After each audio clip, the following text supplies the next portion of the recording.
Okay, and I won't be able to see it because I'm so nearsighted.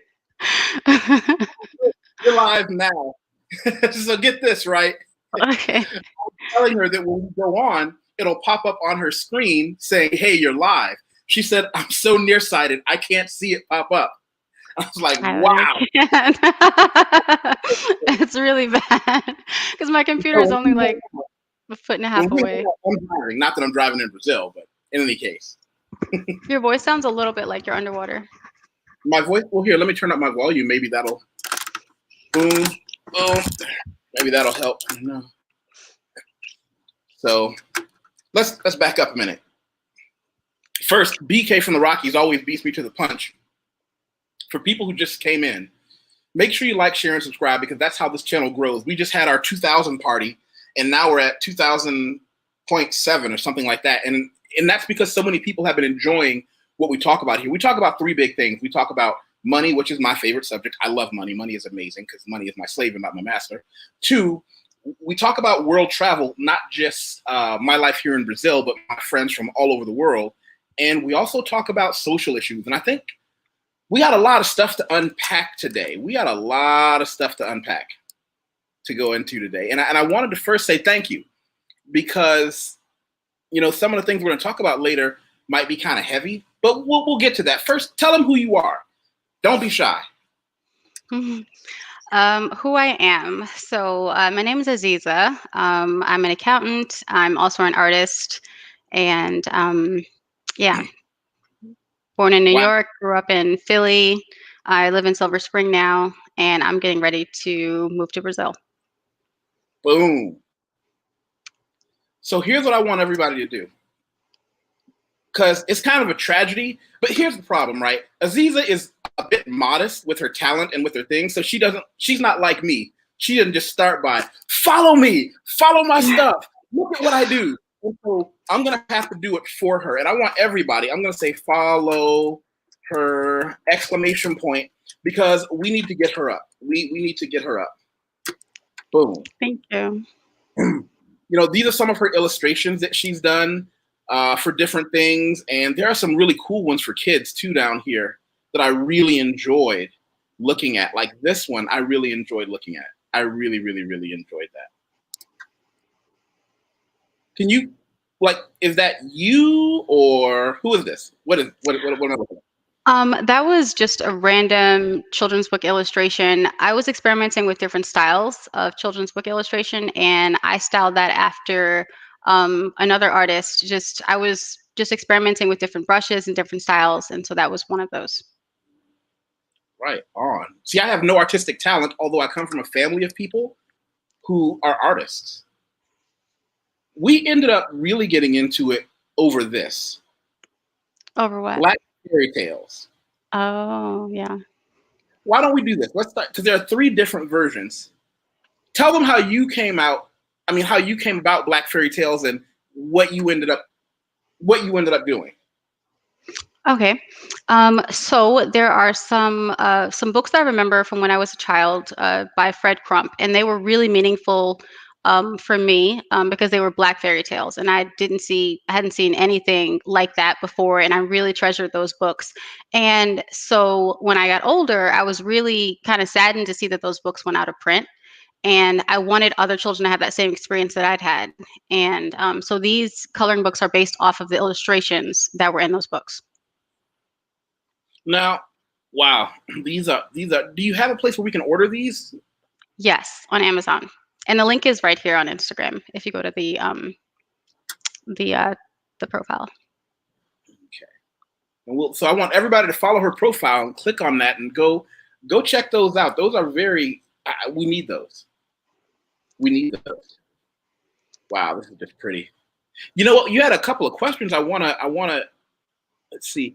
Brother Craig Washington, a good buddy of mine out here in Brazil, and hopefully when you come and hang out and I introduce you to all the cool people, he'll be one of them.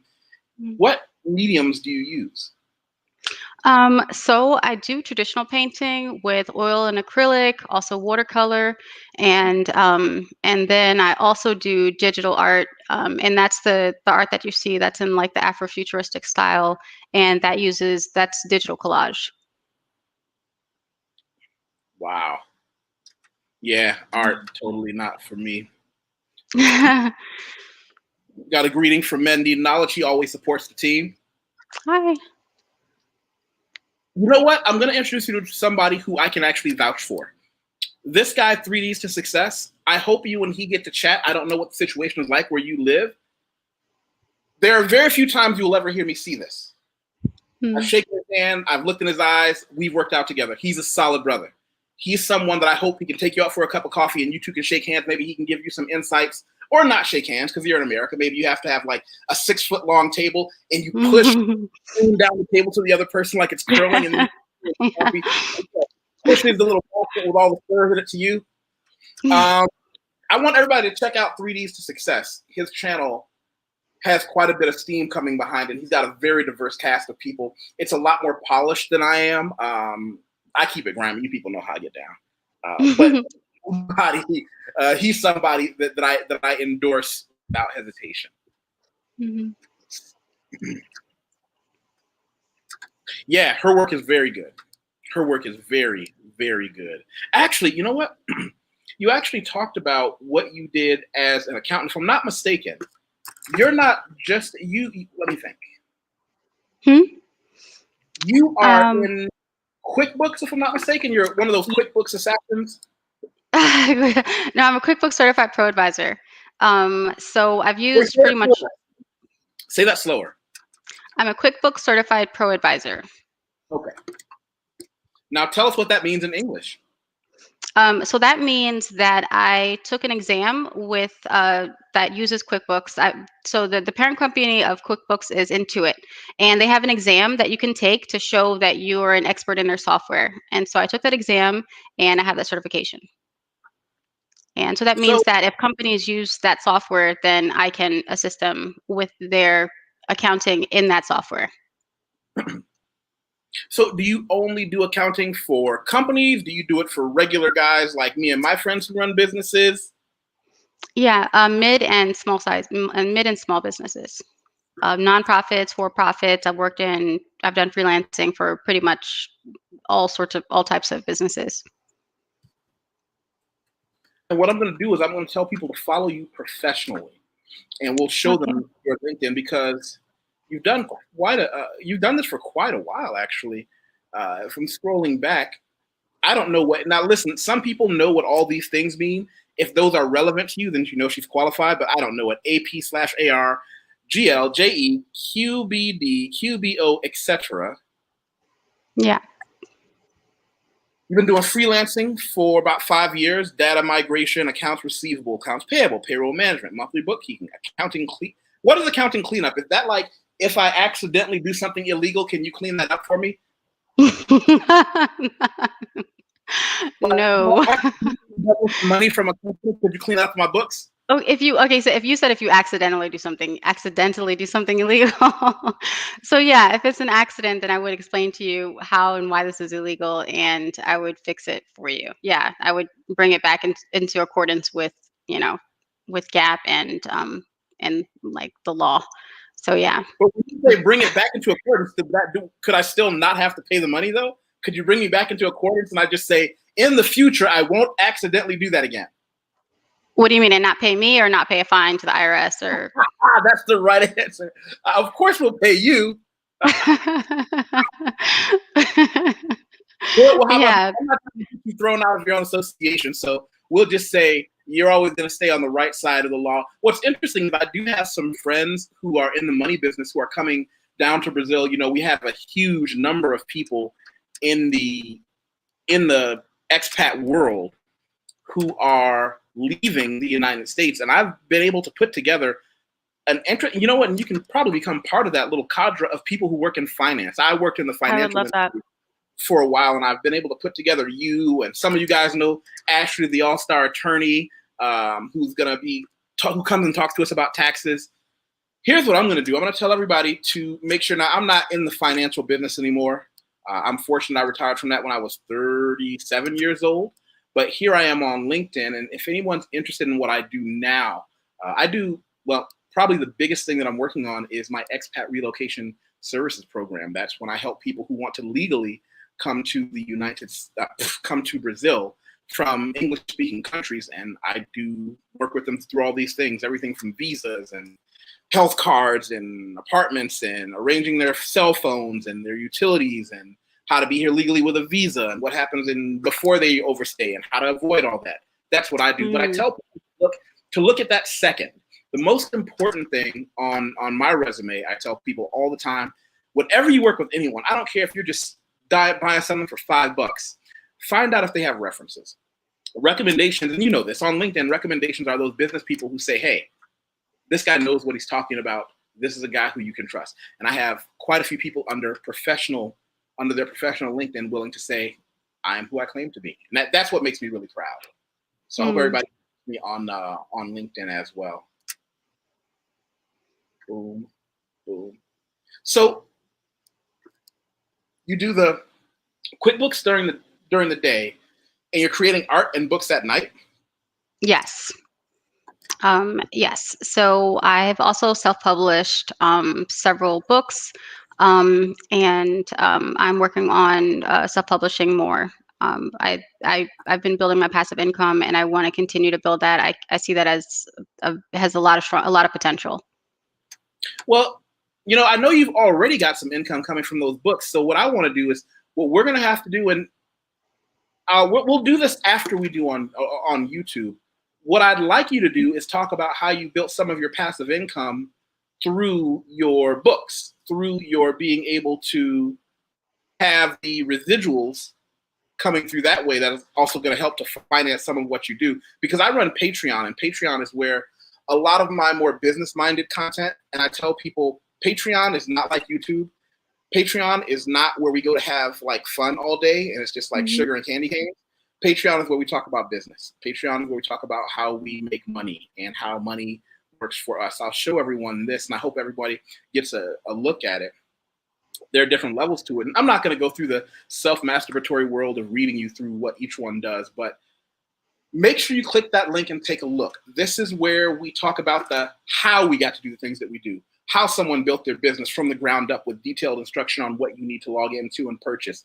Detailed instruction. We've created our own ecosystem of other businessmen and businesswomen that met through my Patreon that work with each other. And I'm very, very, very, very, very proud of that. So I hope everybody gets a chance to look at that as well. Excuse me. Oh, wow. So here we go. If you do something illegal, you need a lawyer. Yeah, don't call an accountant when you need a lawyer.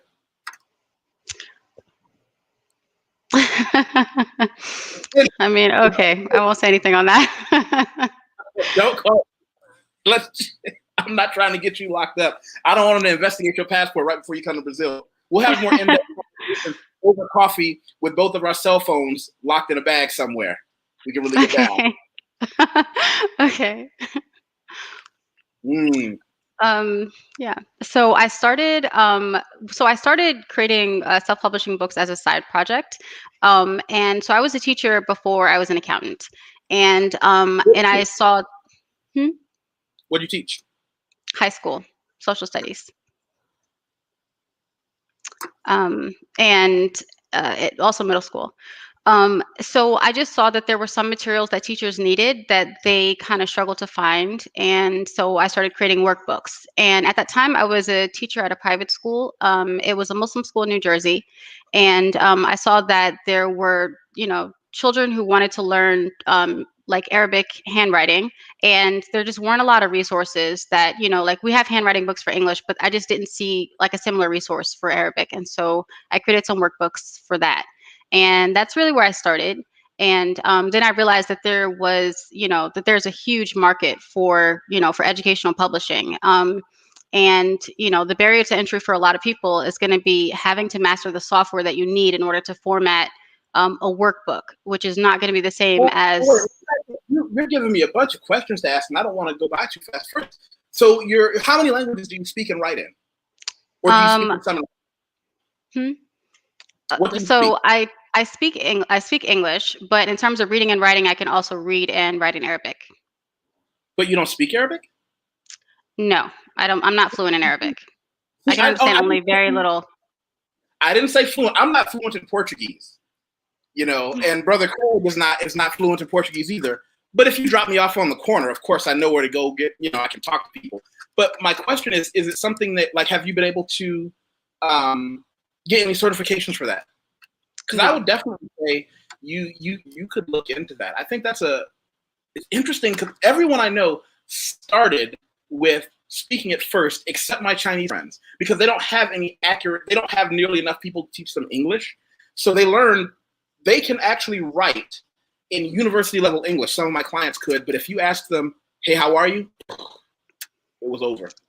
It's a little bit different for a lot of Muslims because a lot of Muslims are trying to learn how to read the Quran, and so like the holy text, and so that's sort of separate.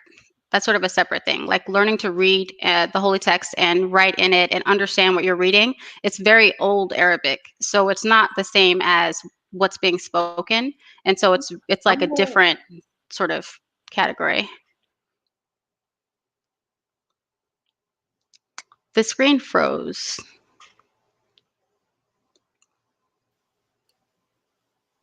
What happened? We blinked out for a minute. Yeah, we blinked out for a minute. Yes.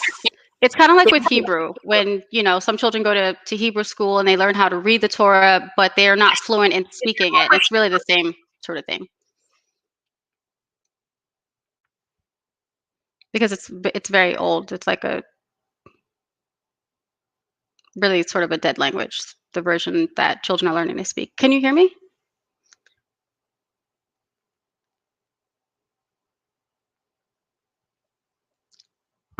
Yes, but they're not. It's kind of like with Hebrew. One second. I'm having feedback. Yeah, I could hear that.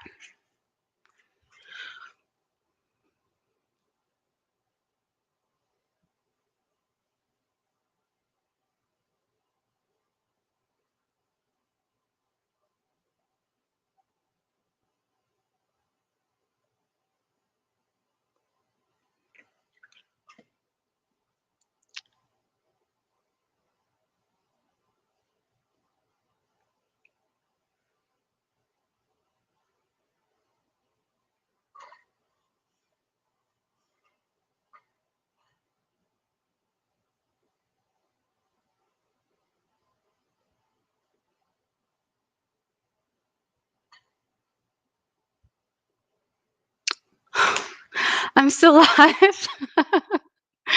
Okay. um, so yeah, so there's not lot of other African Americans in finance, in accounting, in bookkeeping, and I'm if anybody is interested in learning more about it and how they can get into it, then I'm available to help with that, to give some guidance on how to get into the field and resources for learning software that you'll need to be competitive.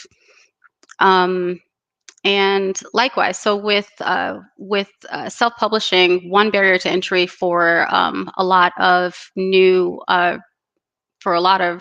new authors, if they want to create workbooks, is they need to learn how to use the software that they will need to format the books. And the software that I use is Photoshop. So there's an entire Adobe suite, and including InDesign, Illustrator, and Photoshop. And I taught myself how to use those, and it was really, really grueling to self-teach those programs.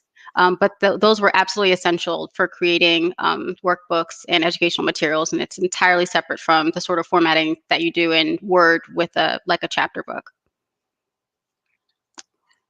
Thank you for taking over. Watch this. Did you just take over when I left? Or did you see the message I sent you? I saw the message that you sent me. I was thinking, she's not wearing her glasses. She can't read the message. No. I just held it really close. My glasses are so dorky. I won't let anybody see me wearing them. So yeah, I just held it really close to my face. Like, what did he say? Keep talking. Let me catch up on what I missed, because when we had some kind of a flicker with the internet, or I don't know if it was mine or my power or something, but then it got caught into a loop of you repeating yourself. So I just decided to restart the. Yeah. So let's do your brother speak because he converted to Islam. Arabic is a beautiful language. Aramaic, I have no idea what the differences are. Yeah, different language, Aramaic. Is that supposed to be the language that the Bible was written in, or the language something? Yeah, I'm Um, not sure. Self-disclosure, I'm an atheist. I don't claim to know anything about religions. At the same time, that doesn't bother me what anybody else is. So I just Yeah, things I don't know. I don't I know. think it's really interesting from a historical perspective. Like it fascinates me, like the history of it and all of it. It's like really dramatic because religion is so passionate. People are so passionate about it, so it's like the most dramatic part of history that you could read is, so it's really. You're right, and it's one of those things that I've done a couple of videos on it, and it's always awkward when I'll tell you. And what we can do is we can have this conversation um, separately. But I always talk to people, and I always find how interesting it is that the one thing that people fear the most is someone who is just like, you can believe what you believe, I just don't believe it. Like, I know people that are Jewish, Christian, and Muslim, and they can all go out and have coffee together with no problem and never talk about religion. And I mean, I have friends who tell me, yeah, we don't have to talk about religion. We can talk about the sports game. We can talk about soccer. But if I walk in, it's immediately like all three of them feel like one of them has to convert me. That's really obnoxious. That is so obnoxious. One Yeah, of us has got to get this guy. And I'm like, why can't I just talk about sports too? And you cannot, I cannot get a pass. I I have cannot a get a pass. brother like that. One of my brothers does that. Yeah, it's just, but it's just harsh. It's harsh. It's very harsh. And I don't know where that comes from. We can have a different conversation about that. What I will do is I will put a link for anybody who's interested in further conversation, my atheist stuff. It's not nearly as deep as people think it is, but I have a couple of things here that I've written about it. If anybody wants to check that I have out, this ongoing thing where I'll walk past you know how there's people on the street sometimes who are like sort of Bible thumpers and they're like trying to convert people to Christianity. And so I have this thing where I'll walk past them and they literally never ever stop me to try to save my soul. It's like they'll stop the person in front of me and the person behind me, I can back up and they'll like talk to the person behind me and like completely skip over me like they've never tried to save me once. And I feel kind of offended. Like, wow, so wow. yeah, I don't know what that's about. It's just this weird thing. I've never been stopped, like no matter what. So Oh, you know what? Let me back up. Faces by Pureness. Wow, Faces by Pureness is one of those women who has done amazing things for other people and amazing things for herself. I want everybody to make it a point to follow Faces because she, interestingly enough, she does a couple of things. One is she's a professional makeup beauty person, and what brought her into my circle, and one of the things that I found interesting, and we ended up talking about it on my channel, she doesn't just do it for women, she also does it for people. When your mom or your grandma dies, she's the woman that makes them beautiful when you put them away. Hmm. And I hope everybody follows her. And she also lost 200 pounds. Mhm. Like, she dropped 200 pounds. And I was like, really? And she's like, yeah. And she's just recently started to come out about it because she did it the right way. She didn't tell anybody. She didn't do any, oh, look at me. She just said, I'm going to do this, and then let everybody else figure it out. So that was a very Inspiring woman. yeah. So let me do this. We kind of skirted around. Let me back up. You went through something because we're about to get into something that's a little bit. It's very heavy. It's very heavy. I want to be clear about Kind that. of. So here's what we're not going to do. No one here is going to make fun of you. No one here is going to say, "Why did you turn left when you turned right?" It's not. That's not the game we play here. I want you to feel comfortable. I've cultivated an audience of people who will ask questions, but no one here is going to come after you with any malicious intent. Mm. Okay. Start at the beginning. Hmm? Start at the beginning. Okay. So I decided that I wanted to go to Morocco because it's a popular destination. It seems like, it's really just a beautiful country. A lot, like, nobody said anything bad. Nobody ever went and came back, ever said anything bad about their experience. Like, everybody had a great experience. And I was like, okay, for me to go overseas alone, this seemed like the perfect country, to go to. And so I decided I was going to go to Marrakesh, and just so I could have arrived with sort of a safety net. I decided that I was going to do a workaway program. And so there's like, you can, there's like a website, and you go there, and you sign up for a workaway with, basically you are kind of like an apprentice or an intern to someone. Like, you may help them like learn how to do like natural building. There's a lot of like natural building projects, like natural farming. And so I wanted to learn like natural irrigation and farming practices in North Africa. And so I found a farmer who needed help on his farm, and he was willing to teach people who came from around the world, who were willing to help him. um, and then there were also accommodations, because where he lived was an oasis. It was an oasis town in the middle of the desert. And um and so um and so you could also stay with his family, and they had a small riad, and you could stay there with his family while you were learning these skills. You said they had a um small what? riad riad, it's like a traditional Moroccan house. Okay, the reason I asked that because it sounded like you said they have a small rehab, and I'm like, that puts everything Oh, in context. So, that's you a know, different, yeah, that's a whole different type of context. No, that wasn't, no, it was a riad. It was like a small traditional Moroccan house. So it's like, stone, really thick walls, very traditional house. how do you spell it? I want to look at what I want to show everybody. How do you spell that? RIAD. R I A IAD. Morocco.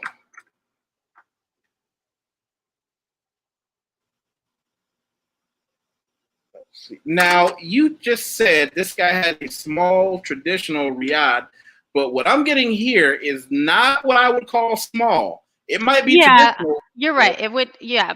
Compared to other riads, I mean, I stayed at some really huge riads. Like, these things could be like the size of a palace, pretty much. And I've stayed in like palace-sized one, and then there's like personal family ones.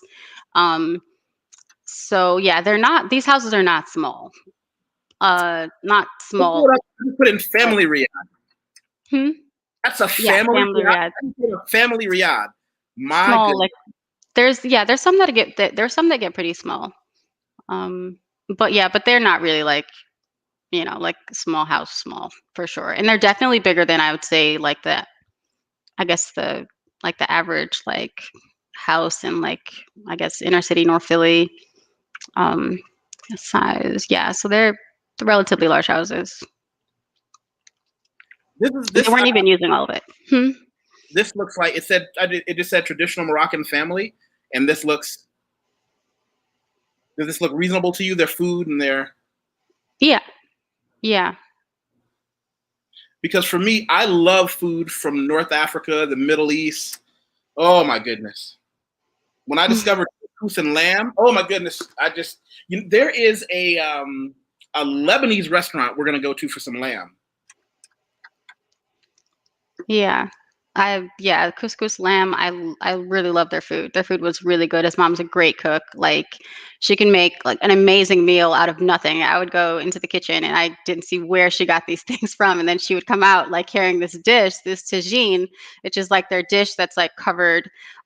It's like traditional like dish, and it's covered by this like cone shaped top, and it would just be just amazing. Like, she was an amazing cook. And she was really sweet. She didn't speak any English though, so everything was pretty much sign language all the time. But she was really sweet. And she spoke Arabic though, right? No, she spoke a traditional Amazigh language. So the people that are native to Morocco are actually Amazigh, not Arabic. Arab people migrated into Morocco, but the traditional people, the native people are North African. They're Amazigh people. So she spoke an Amazigh dialect. Oh, okay. Is this what it looks like? I cannot No, see. that's Amazigh. Okay, here what we're gonna do. I'm gonna put Amazigh. Amazigh. Amazigh people. They're also known as Berbers, but they consider that term racist. They do not like being referred to as Berbers because that word comes Really? from colonizers, yeah, who used to call them barbarians, and that was shortened to Berber. So they do not like being called Berbers. And they're also known as Tuareg people. Okay, yeah. Because I'm The looking at, Tuareg people, yes. there is here in Brazil. There is a place, the Afro Brazil Museum. It is an amazing museum, and they have quite a bit related to Africans because Brazil had the highest amount of slaves anywhere in the world. Blew America out of the water. Most people don't know that. By far. By Yeah. a huge margin. But what ended up happening, now I'm going to tell a story. I'm not saying I'm getting all the facts right. I'm going to give you the gist of it. We can go to the museum and read the stories again. They had a couple of situations where Muslims that were brought over as slaves, there were at least one group that they gave them a boat and let them go back because they simply refused to lay down. Yes, the Baha'i uprising. That's my favorite uprising to study because it was just so epic in so many ways. And they literally deported they literally deported people who were enslaved. They were like, we can't. And then after that, they made it illegal to import Muslim slaves, basically, because they consider them trouble. They consider them troublemakers. They would make trouble with the natives. They would convince them to join them in their rebellions. They were considered troublemakers. And you got to respect that, regardless of what religion they came from or how they feel about the afterlife. You have to respect any group of people that says, no, we are not going to lay down. I would rather just die. And they caused so much trouble and they got stripped back. Yeah. They literally burned down the plantation of Columbus's grandson. Like, they burned it down. They torched it. Wow. I thought that was hilarious. Yes, Because he's such a genocidal monster. So that was just so funny to me. Wow. So you're there and you're eating all this amazing food and you're learning about the type of buildings that you're interested in. Were you going into architecture? Was that it? I was really curious about just all of it. I was curious about traditional African houses in different regions, and I was really curious about different building methods, different methods of irrigation and farming. Just all of it was just really fascinating to me, and it was just something I wanted to explore. Wow. Please continue. Where did I leave off?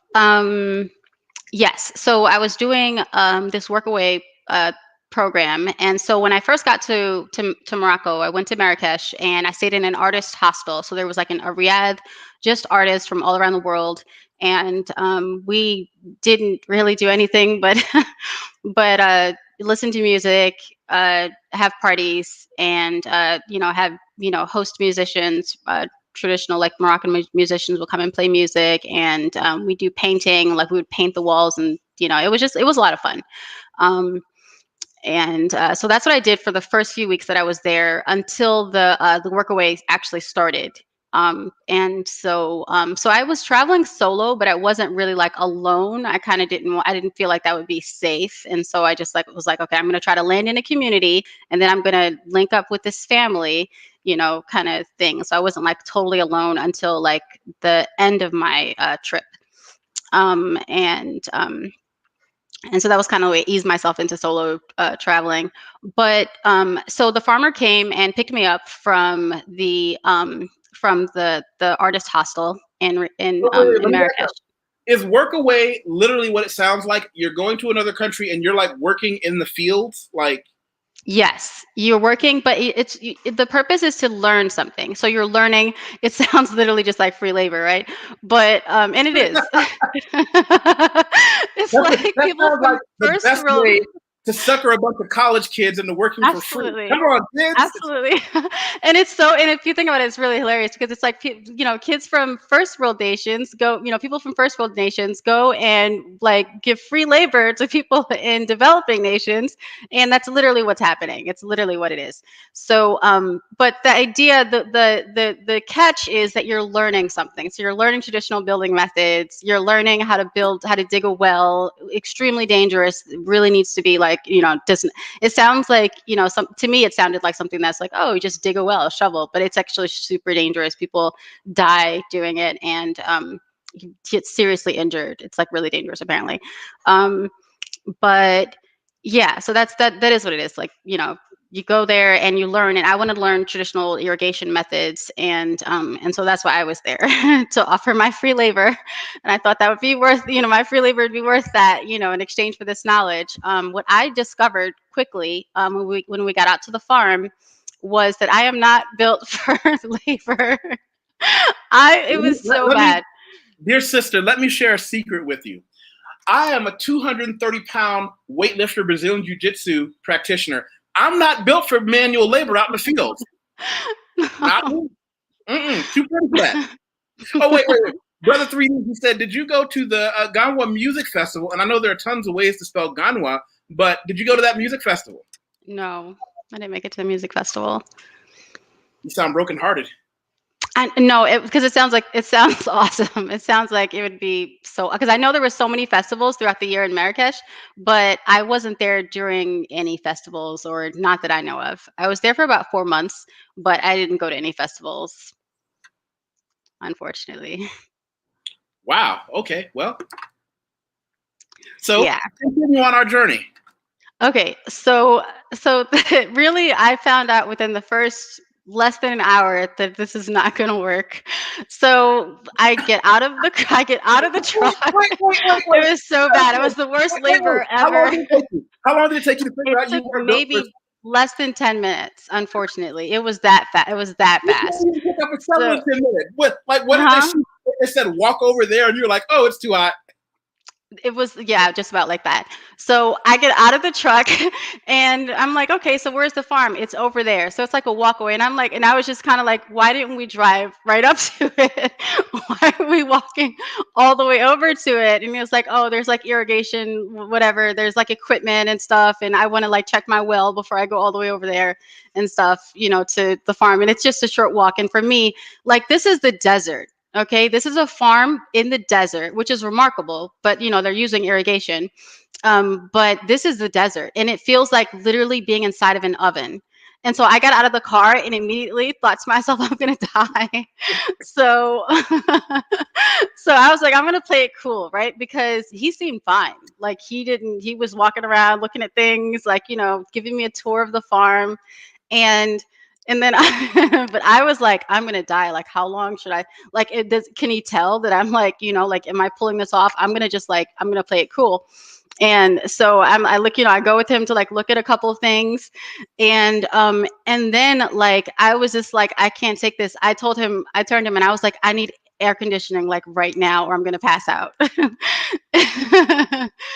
it is an emergency. Huh? Did he say, what's an air conditioner? No, he knew what an air conditioner was. But so I was like, I need AC right now. I'm gonna pass out, like right now. And he's like, we haven't even gotten over to the farm yet. You haven't seen the farm. And I was like, I need AC.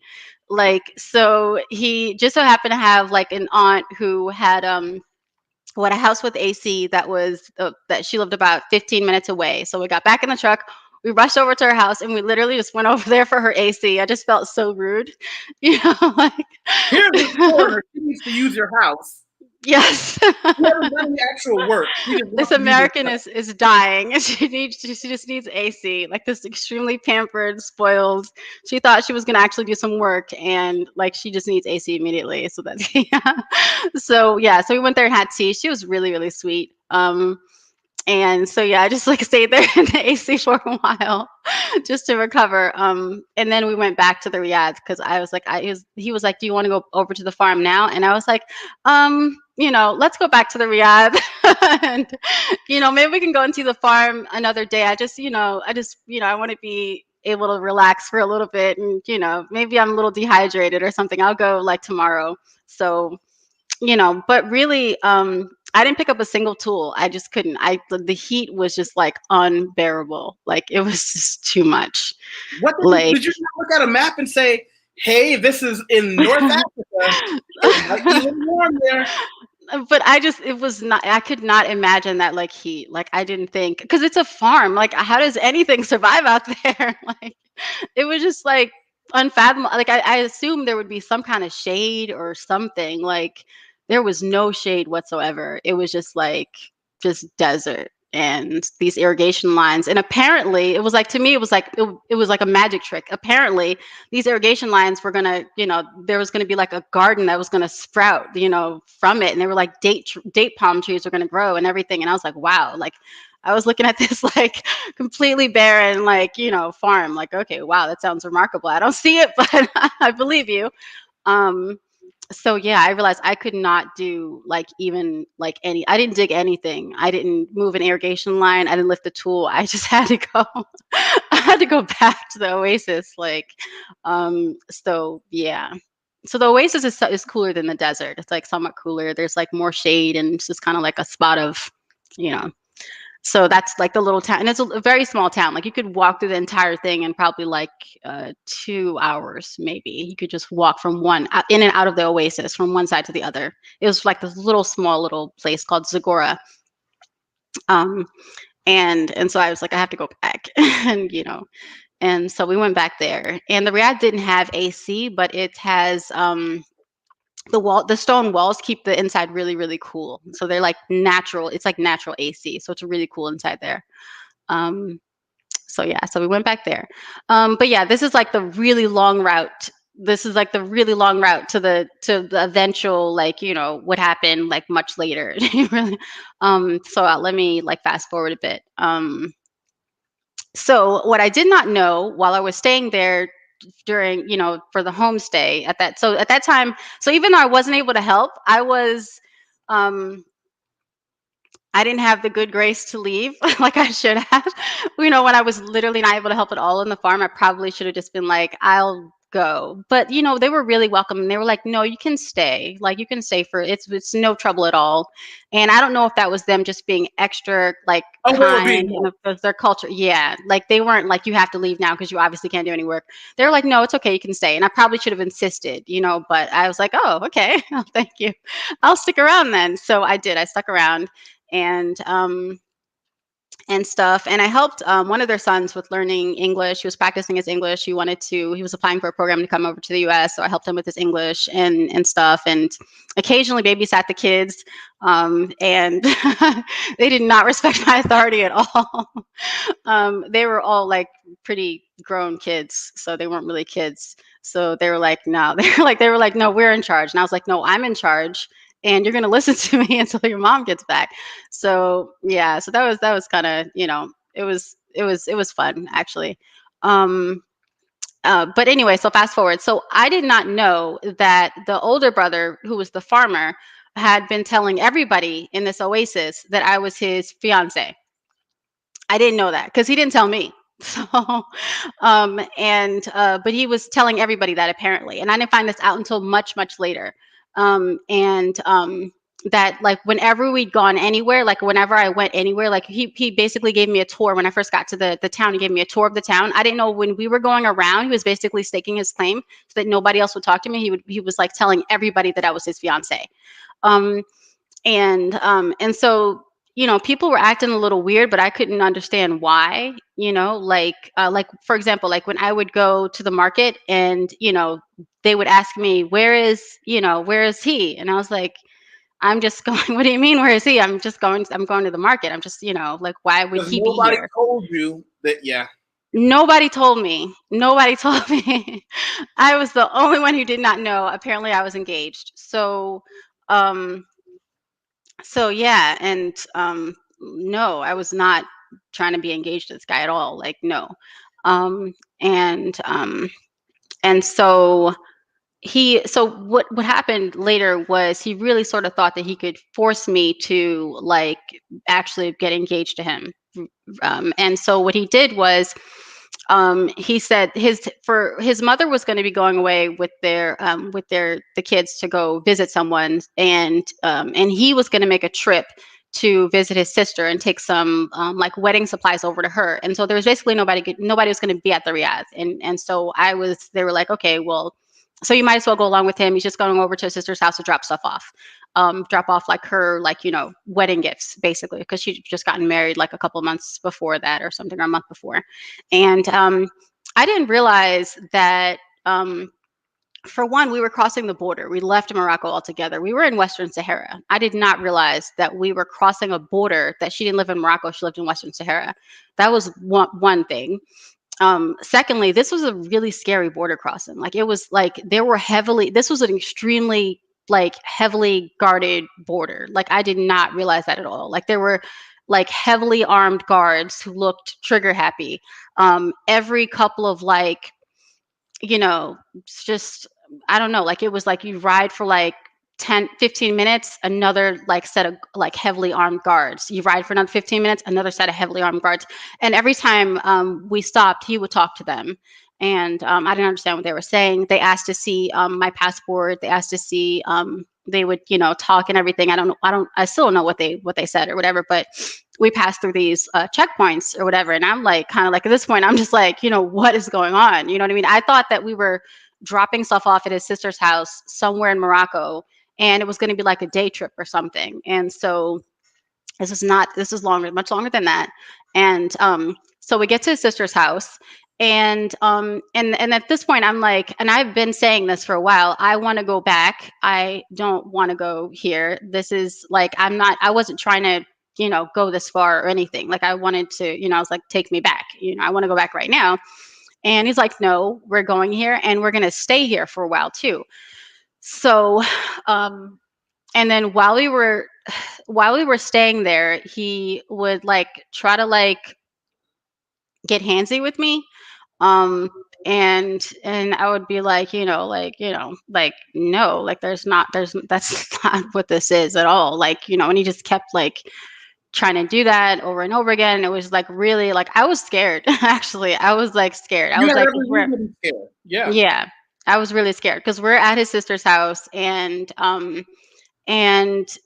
yeah, and he like had this like so traditionally they sleep on the floor. They sleep on a pallet on the floor, and he like, and so I didn't like, so we stayed there for like several days. I didn't have anywhere to sleep. He made my pallet next to his, and I was like, this isn't going to work. I'll sleep on the floor, like on the other side of the room. I'm not sleeping over here next to you. And why can't I sleep like, I kind of wanted to be like his, you go somewhere. Like, I didn't want to be alone with him, basically. I did not want to be alone with him. So I did not feel like safe. I felt lucky every morning. Literally, I felt lucky every morning. Wow. I felt that unsafe. Yeah. So it was like, yeah, I was terrified. I was really not enjoying this trip at this point, like Morocco. And I was also kind of kicking myself because I was like, this is stupid. Like, you know, should not have, trusted him, gone off with him. And this is when I first started to realize that he had been telling people that I was his fiance. This is when I first started to realize it, because this is when he actually said it to his sister and asked her to let me try on her wedding dress. So I'm trying on her wedding dress, and then his sister starts talking to me, and she was like, and she speaks English, and she was like, "You're getting married to my brother. That's wonderful." And I'm like, "What?" I thought I was just trying on her dress because it was a traditional Moroccan dress, like a traditional Moroccan wedding dress, not, like, not for any other reason. And she was like, "You can use this." And I was like, "Use this for what? Like, there's not going to be any wedding or anything happening."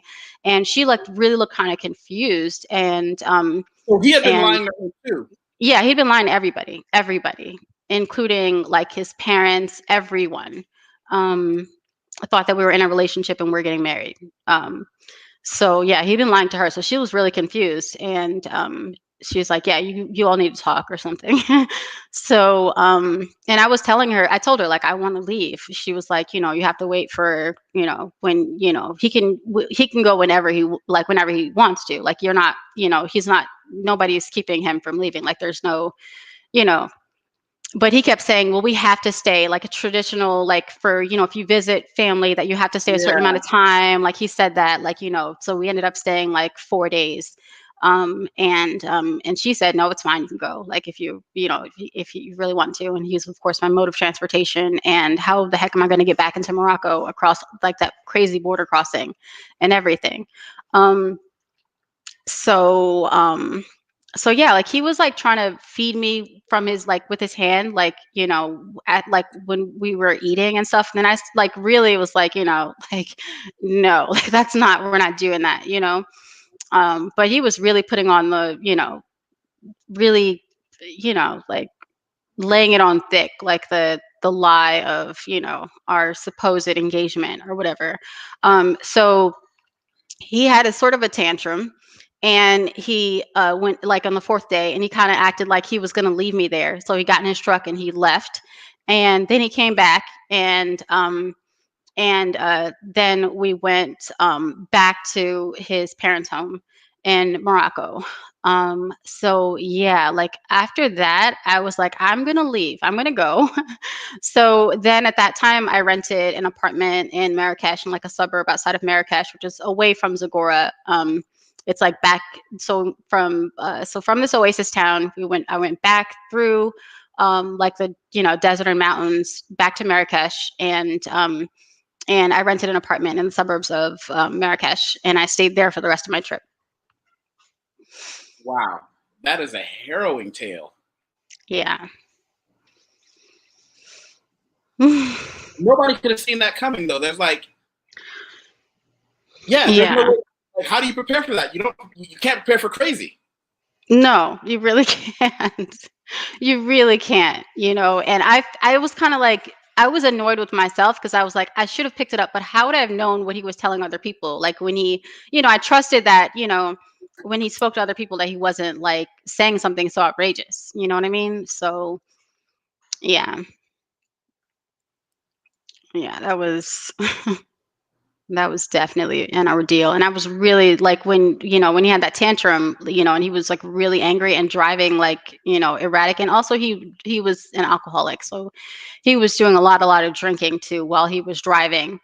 And so that was terrifying because Morocco, you have like these, you're driving up like these really like hilly areas where there's like these sharp turns and like a drop off and everything. And it was just like and he was like the whole ride, like back, he was like, just kind of ranting about, his anger with like feeling like he had been disenfranchised from his like homeland and his traditional land, and his anger that Zagora, like the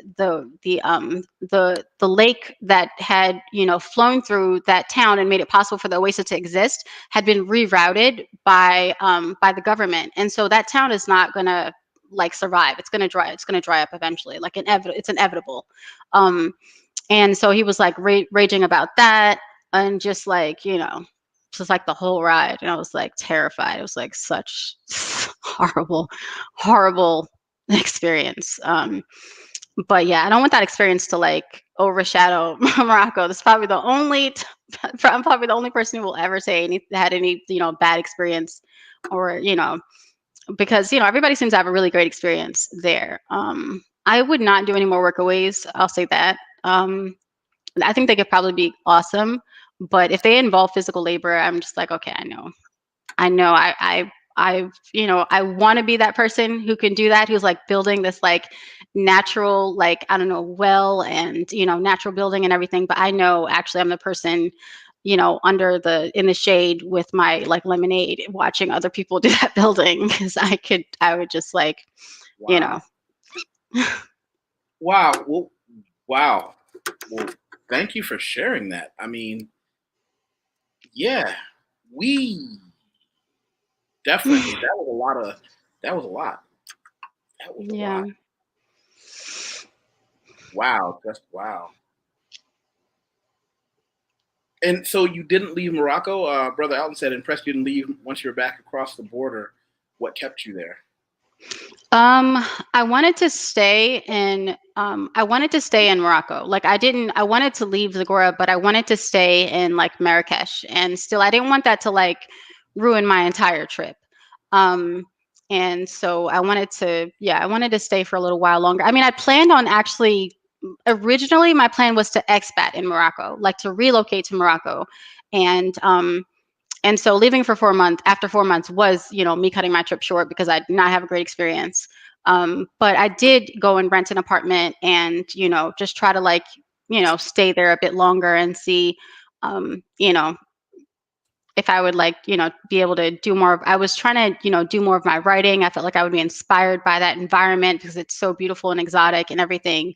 And I found that I wasn't really able to focus on my writing at all. And so the relaxation and peace of mind and everything wasn't really there. And so eventually I did go back home. Well, let's do this. I don't really normally I have a clever way to sign off, but I just think we all need to digest that. And I want to say thank you for sharing. Hopefully, our next conversation, which we'll probably have on Patreon soon, the people who are on Patreon understand what's coming next. I hope we can have a little time and kind of digest that. Okay. Sorry if that was heavy. No, thank you for sharing. Thank you for sharing. Well, listen, thank you so much for sharing. I'm going to click Thank end you for post. having me. Guys, let's do this. We're going to say goodbye to the rest of the family. I flashed your information up a bunch of times, and I hope a few people follow you. You and I are going to stay behind the scenes, so I want you to see when it says end broadcast, I'm going to tell you, all right? Bye-bye, everybody. Okay. Bye, everybody. Thanks for listening.